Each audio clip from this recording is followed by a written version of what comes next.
Hi,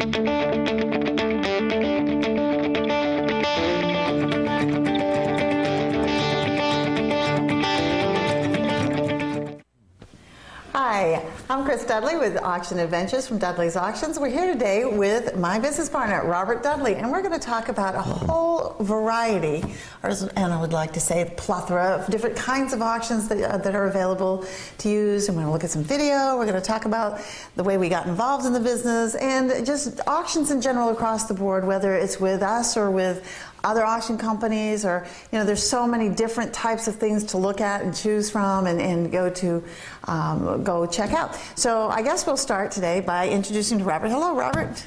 Hi, Chris. Good to be with you here. I know the show's been on for some time, and we're glad to join you and share with the world the excitement of the auction trade. Yeah, and the excitement of the auction trade is because the variety. I mean, what is one of your favorite things that you like to do as far as the auctions are concerned?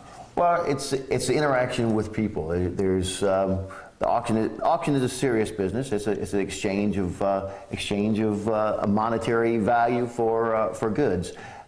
So there are many aspects of it, from being able to assist people through the need to liquidate things, or just the excitement of being able to allow somebody to add to their collections or to their personal interest of buying. So.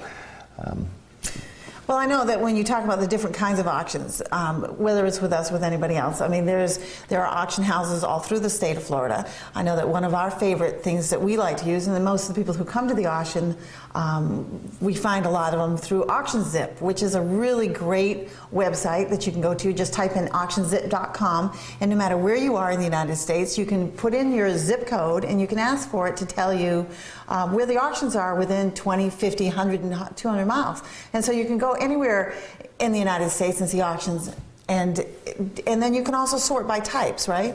That's correct. The internet and that service of AuctionZip has allowed folks to be able to search out items from around the country or around the globe. And we've been on many Busman holidays where we've gone to other auctions that we've located through that medium. There are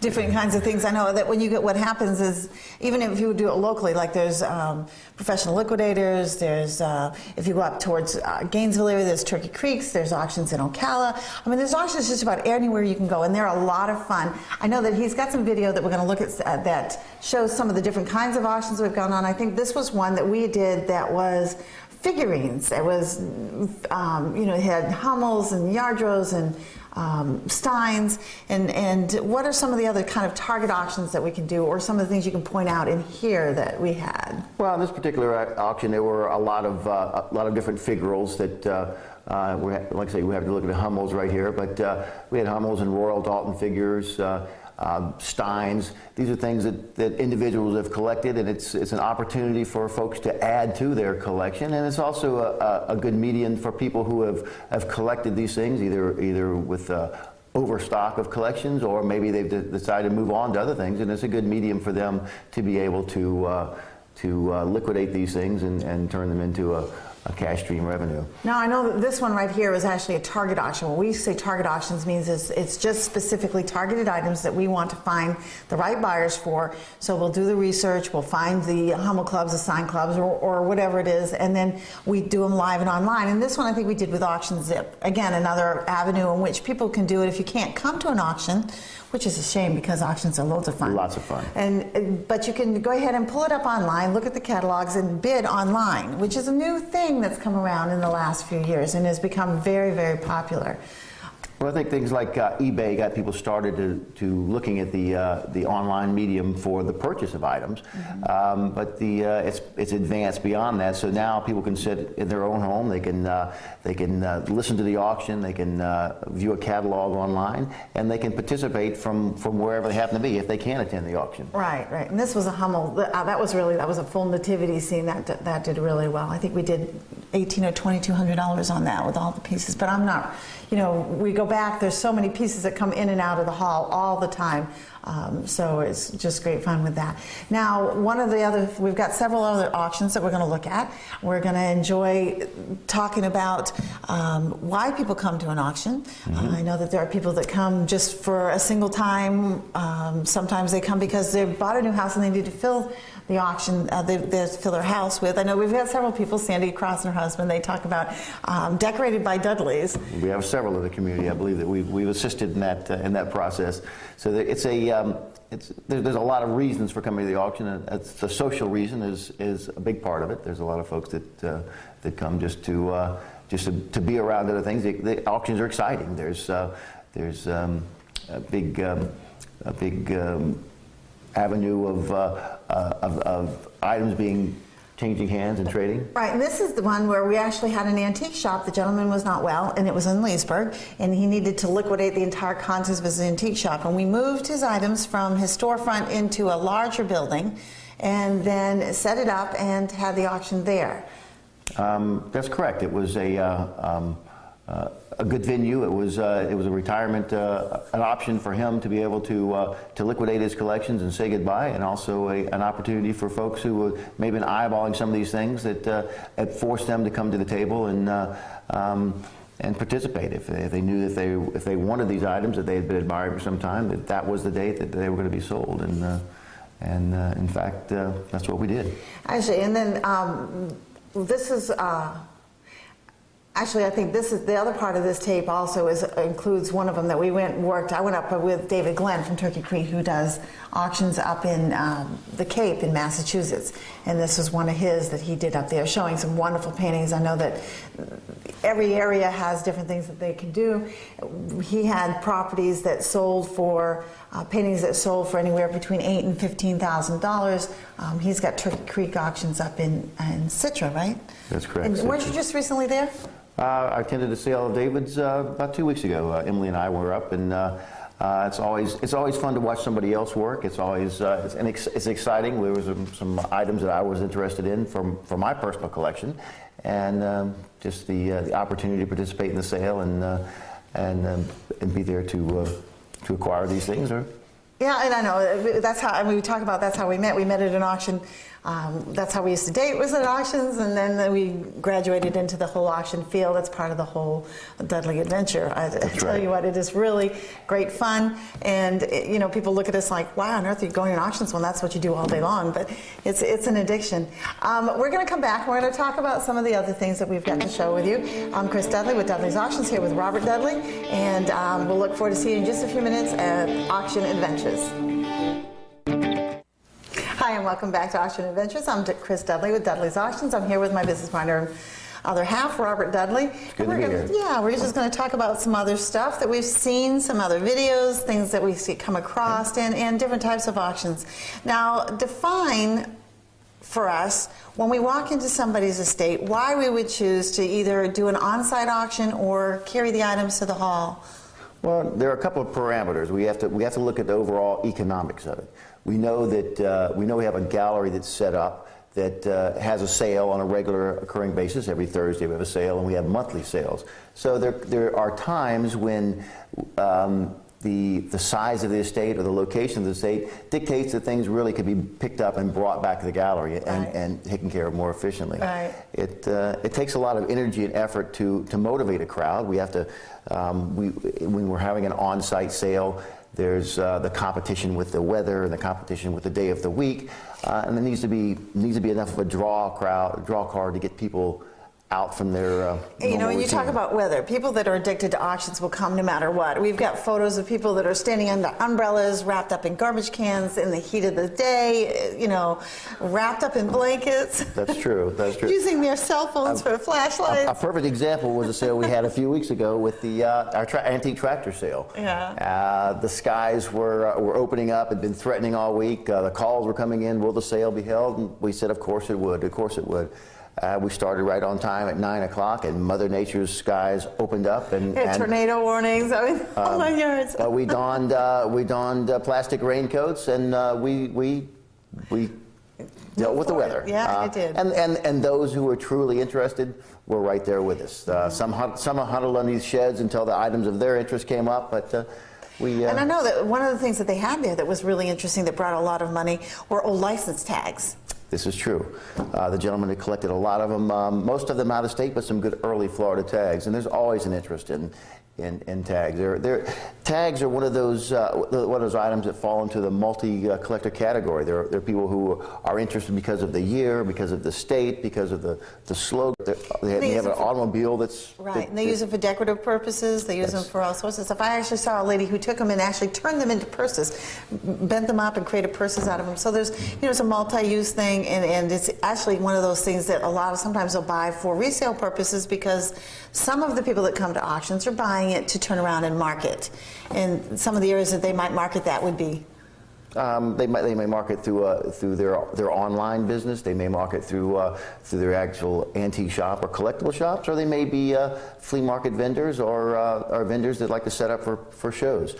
Yeah, and then some of them, like if they're a real early one or special ones, can bring really high levels of revenue. And again, that's one of those things that I tell people all the time, be careful what you toss when you've got an estate, because a lot of people would pick up the license plate and say, oh, this is old, it's no good, and throw it away, and not realize that there's a market there. And now a lot of times that happens with items. What are some of the funny things that you find when you go into a house that people would normally toss that you can generate revenue from? There are always the things like postcards or advertising pieces. I personally collect small advertising items. So I have a very large yardstick collection. I have a collection of swizzle sticks. I have a collection of other early Americana pieces that relate back to the producer or advertiser of a particular product. So, and these are items that not only I collect, but other people around the country collect. I call it the bottom of the drawer junkie. Well, there's a lot of times things get thrown into the bottom of the drawer and they're lost. Whether it's stamps or coins or tokens, keys. Mm-hmm. I mean, just all that kind of craziness that people would normally open the drawer and give it a toss. And I say, don't, because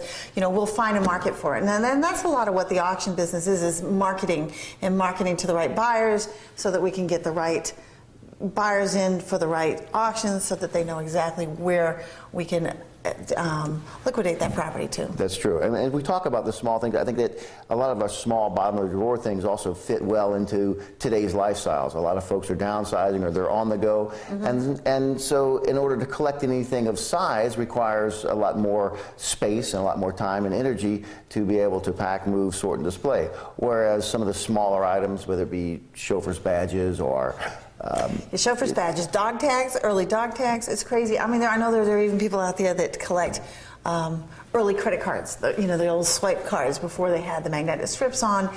We've pulled up cigarette, the trade cards that used to be in cigarette things. This is true. And I met a lady one time that collected banana stickers.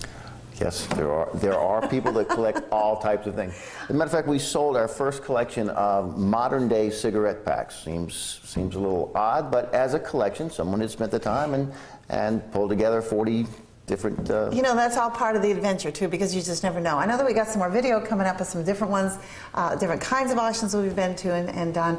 Oh, this actually shows the outside of the auction hall, and this falls back into that. Don't throw it away. We might find a market for it. To kind of talk about some of the things. Well, on any given sale, there's some items that need to be sold individually, and there are other items. We all have them. Household goods and plunders, pots and pans, items from the garage. Here we're selling looks like tools and that type of thing. So there's we have a twofold approach to our weekly sales. We have things that are outside that are bulky and we're selling by groups, and that seems to be a very exciting portion for some folks. Some people come just for that just for that opportunity. And it's not just us at auction halls. Now this is a storage war. Now these are the kind of auctions that are going on all over the country. You can find those on Auction Zips. It's not just Dudley's. It's auctions all over. And every day of the week. It's made popular by the TV Storage Wars program. But every day of the week there are goods that have been unclaimed or unwanted and they must be liquidated. Mm-hmm. And how do we do this? We do this at a public venue where the auction is held to generate the back storage cost. So this is the owner actually cutting down the cutting the lock off the storage unit so that you can get in there. And it's a surprise. It's part of the adventure. It's a surprise for all of us. We have absolutely no idea what's inside of them. And that's what makes those TV shows over there really exciting, because people like to take a look at that. Now, when we talk about auctions, because the auction adventure, the show is not just about us, so we kind of just show you because we got such a wide variety of things that we can share with people, but auctions across the country, across the state, across the county. I know that here in Citrus County we have 4 or 5 different auction houses going on. There's one up on 200, there's 2 more down on 41 besides us, there's a couple over in Crystal River. So I mean, go to an auction and enjoy that, because you just become part of the know. excitement. It's just, it can be excitement, the fun, the social interaction, and to witness the trading hands. And we're going to talk a little bit more about this. I'm Chris Dudley with Auction Adventures. We'll be back in just a minute, and we'll talk about some of the other kind of things that we've got going on. We'll see you in just a few. Hi, Chris Dudley here with Auction Adventures, back again with Robert Dudley, and we're talking about different kinds of auctions and where to go and what to look for, and why people go to auctions and why they sell at auctions. I mean, it's a whole different aspect. I mean, when you have items to sell, there are several different avenues that you can take besides auctions. That's right. People can have estate sales or yard sales. They can call up dealers and make individual deals or propositions with them to help liquidate. But an auction is a definitive form of commerce. It's the second oldest form of commerce in the world, and it is a medium in which there is an instant establishing of a price and a payout. So for some people, the ability to be able to liquidate, to know that at a certain time and a certain date things will be not only offered for sale but sold and a transaction completed, is a real benefit. We talked earlier about what dictates bringing things at an on-site auction, maybe compared to the gallery auction. Oftentimes, it's the quantity and the quality. Some time ago, we did an auction over in Ocala where we liquidated a granite manufacturing and counter shop. Oh yeah, that was exciting. There's no way we would have picked that up and brought that over to the auction hall. I mean, and then what you're talking about then is, instead of bringing the items to the customer base, it would actually having to bring the customer base to the items. That's correct, and that requires a whole different set of resources as far as notifying the public through all types of medias, but a lot of direct contact with the potential customers for those items. And then for the viewers out there are different ways that you can find out about an auction besides going and using AuctionTip, which has become the standard medium in the industry these days. You can go ahead, and a lot of times they'll have them in the newspaper, in the classified sections. They have an auction space in there. You can look it up in the phone book. You can Google it online. What auction is this that we're looking at right now? This looks to be one of our monthly antique collectible auctions at the gallery. Once a month, we do a catalog sale, and that's some of the finer items. This happens to be one that we were doing live and online, as well as in the gallery. Oh, the video is kind of squirrely. I think what we were trying to show there is the podium and how we use auction program to track and keep track of everybody's items. Everything gets an individual number, and then it's all sorted via the computer, and then all the buyers are sorted through the computer. Yeah, it's also often quite confusing for the consignor, but everyone that comes through the gallery is registered with the auction company with their payout information, and is assigned a unique tracking number, and will utilize this tracking number throughout their tenure at the sale. All the items will be sold under that number. So it's really no one knows really whose items are being sold other than through the record keeping system. So we refer to customers oftentimes by their number as just a right. And then this is actual setup process that we're talking about here. The items, since we do so many auctions, the items will come in one day, we'll set it up, and then it builds from there. Yeah, and that's the presentation is a big part of what we do. There's a lot of fabulous pieces that come through the gallery, but unless they're showcased in the right arena, they're not often appreciated for what they were. This particular sale, we had some large ship models that came from a concern down in Floral City, but some all handmade time painstakingly built and crafted models. And this is one of those things, not everybody, you know, when you try to determine the value, not everybody wants to have that in their house. It's a large piece, it's a focus piece. Sometimes they'll use it for commercial purposes, and it's hard to make a determination on it. So the whole idea is to go ahead and market it properly, bring enough buyers into the door who can actually look at it and try to determine it. And I know that there's actually an auction company up in Massachusetts that's all they do is nautical. I mean, that's how specific some auction companies can be, where Hunt Auctions up north in Pennsylvania, all they do is signed memorabilia. I know that just recently they auctioned off Ted Williams items that came out of here from Citrus County, went up there and sold. I mean, we had a few pieces in there because we had a gentleman that had some autograph things. That's correct. It could also be noted that we sold some similar items. We consigned them, we co-consigned them to Hunt Auction, but we sold some similar pieces at the gallery here in Inverness, and that our prices realized in a local market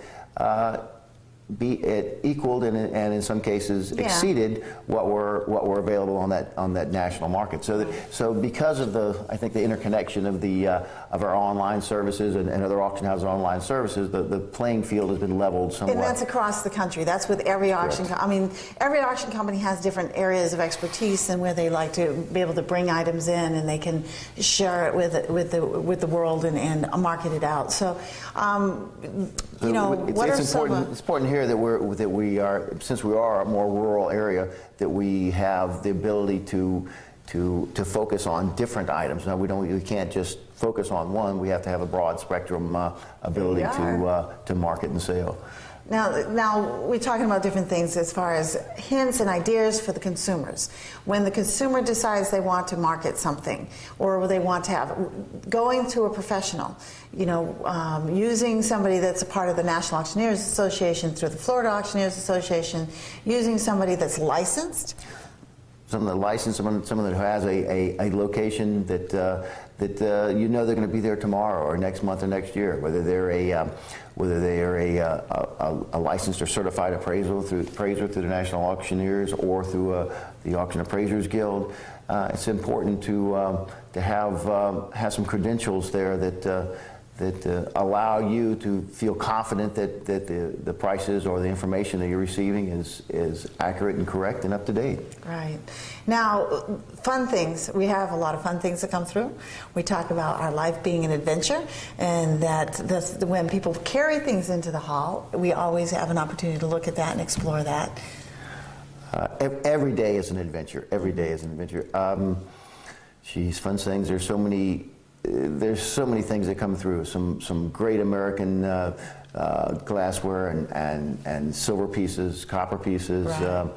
We've had some... and that's part of what we do, and that's part of what a lot of the auction companies do. And that's why when you need to look at things, you need to explore it, go to the website, look at the online auctions, do sort of things. Anyway, we're getting out of time. We're going to be back again next week with somebody else that has that level of expertise in a particular area. And I'm going to end my auction quote this week, because I have Robert with me, with "Life is always an adventure at Dudley's." So come back and see us next week, WYKE, Monday nights and Wednesday afternoons. We'll see you again soon. This is Chris Dudley from Dudley's Auctions. We'll see you. Have a great day. Look forward to